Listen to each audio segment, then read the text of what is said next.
Chief صاحب یہ بتائیں کہ ایک تو یہ جو بجٹ کے صوبائی بجٹ کے حوالے سے کنفیوژن ہے، کیا آپ بجٹ پیش کریں گے یا خان صاحب کی رہائی سے مشروط کریں گے؟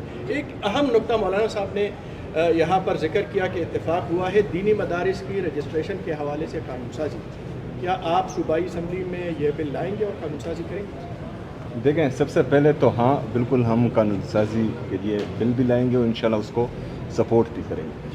دوسری بات جو آپ نے کی ہے کہ دیکھیں، یہ بجٹ جو ہے یہ خیبر پختونخوا کے لوگوں کا حق ہے۔ خیبر پختونخوا کے لوگوں نے تیسری دفعہ جو ہے عمران خان صاحب کو ووٹ دیا ہے، تو یہ ہمارا حق بنتا ہے کہ ہم ڈیمانڈ کریں کہ جن لوگوں نے عمران خان صاحب کو ووٹ دیا ہے تو کم سے کم بجٹ ان کے سامنے پیش کیا جائے، ان سے مشاورت کی جائے۔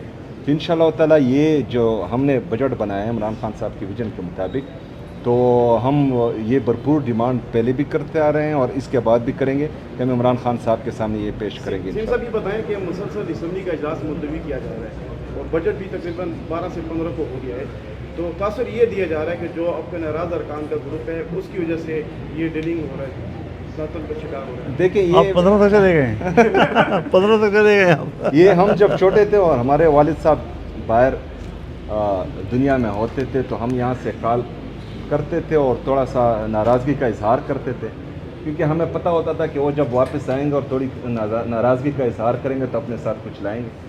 تو بجٹ کے ماحول میں یہ تھوڑی بہت ناراضگیاں ہوتی ہیں، لیکن اس کا مطلب یہ نہیں ہے کہ لوگ بغاوت کریں، بغاوت نہیں کریں۔ آج ہم مولانا صاحب کے در پہ آئے تھے، انہوں نے ہمیں عزت بخشی، ہماری مہمان نوازی کی، ہم شکریہ ادا کرتے ہیں۔ آج ہمارے یہاں آنے کا مقصد صوبائی حقوق، جتنے بھی ہمارے صوبے کے مسائل ہیں ان کے بارے میں تفصیلی بات چیت کرنا، ان پر اتفاق رائے پیدا کرنا، یہ ہمارا مقصد تھا۔ ان صوبائی حقوق میں سب سے پہلے ہمارا NFC کا جو شیئر ہے، جو مسلسل 8 سالوں سے خیبر پختونخوا کے ساتھ وفاق سوتیلی ماں جیسا سلوک کر رہا ہے، اور جو NFC شیئر ہر سال تقسیم ہوتا ہے وہ غیر آئینی ہے، کیونکہ آئین میں صاف صاف لکھا ہوا ہے کہ NFC کا شیئر وہ 4 صوبوں میں تقسیم ہوگا۔ 2018 میں جب 25ویں آئینی ترمیم آئی تو اس کے بعد ہمارا جو سابقہ فاٹا ہے وہ خیبر پختونخوا میں مرج ہوا۔ تقریباً یہ 60 لاکھ سے زیادہ آبادی ہے جو خیبر پختونخوا کے ساتھ مرج ہوئی۔ آج جو حق لاہور کے شہری کو مل رہا ہے، کوئٹہ کے شہری کو مل رہا ہے، کراچی کے شہری کو مل رہا ہے اور پاکستان کے ہر ضلع کے شہری کو مل رہا ہے، ہمارے مرج اضلاع کے شہری کو وہ حق نہیں مل رہا۔ اس کا وہ حق تمام صوبے خیبر پختونخوا کے علاوہ آپس میں تقسیم کر رہے ہیں اور ہمیں وہ شیئر نہیں دے رہے۔ تو اس حوالے سے آج وفاقی وزیر بھی آئے تھے، اس سے بھی میری بات ہوئی اور یہ مدعا میں نے اس کے سامنے بھی رکھا کہ آپ کا NFC شیئر جو ہے وہ کل عدم ہو چکا ہے اور اس کو جو ہے ابھی اپڈیٹ ہونا چاہیے یا 11th NFC آنا چاہیے۔ اس کے ساتھ ساتھ ہمارے جو مسلسل گندم کو روکا جا رہا ہے پنجاب کی حکومت کی طرف سے، اس پر بات چیت ہوئی۔ یہ آرٹیکل 151 کی کلی خلاف ورزی ہے، یہ غیر آئینی کام ہو رہا ہے جو ہمارے گندم کو روکا جا رہا ہے۔ اس پر بھی مولانا صاحب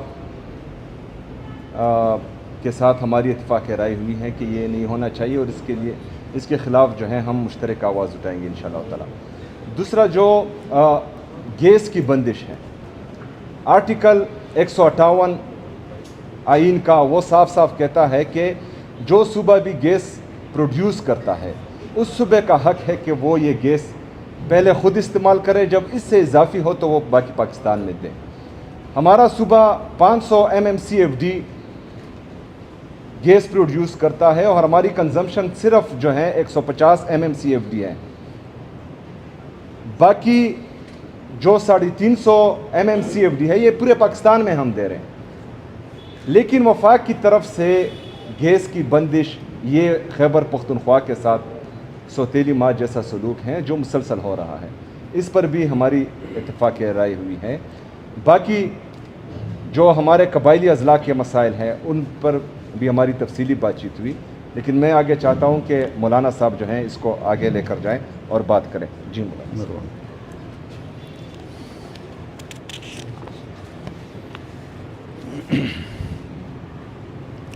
بسم اللہ الرحمن الرحیم نحمدہ ونصلی علی رسولہ الکریم.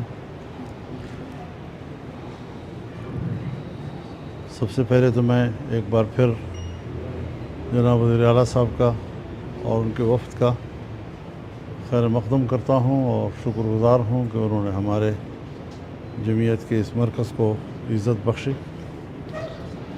انہوں نے جن نکات کی بات کی ہے میرے خیال میں شاید گفتگو لمبی ہونے کے خوف سے انہوں نے مختصر کر کے بات کی ہے. بہت سے نکات پر اتفاق رائے ہے. NFC ایوارڈ ایک خالصتاً ایک آئینی حق ہے صوبوں کا، اور جس میں اضافہ تو ہو سکتا ہے لیکن کمی نہیں کی جا سکتی. یہ ایک صوبائی حق ہے جو پارلیمنٹ کے اتفاق رائے کے ساتھ تسلیم کیا گیا ہے. اس پر قسم قسم کا کوئی ہم اس کے خلاف کوئی اقدام کو قبول نہیں کر سکتے. ہم اس بات پر متفق ہیں کہ صوبائی حقوق، صوبائی خود مختاری یہ تمام صوبوں کو یقینی بنانا چاہیے، اور ہر صوبے کے عوام اپنے وسائل کے خود مالک ہیں.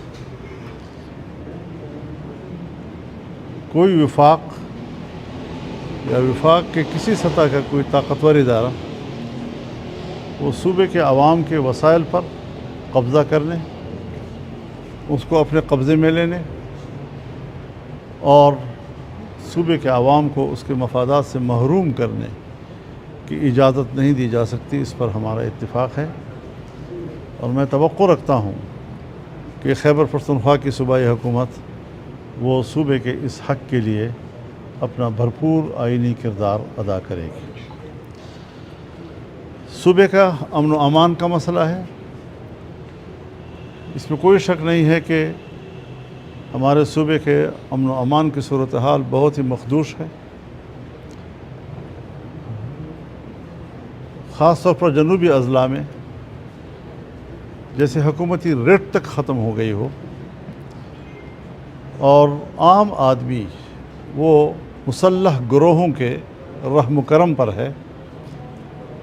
اس مسئلے کو کیسے حل کیا جائے، اس کے عوامل کا کیا جائزہ لیا جائے تاکہ ان کے عوامل کا خاتمہ ہو اور ہم صوبے میں امن و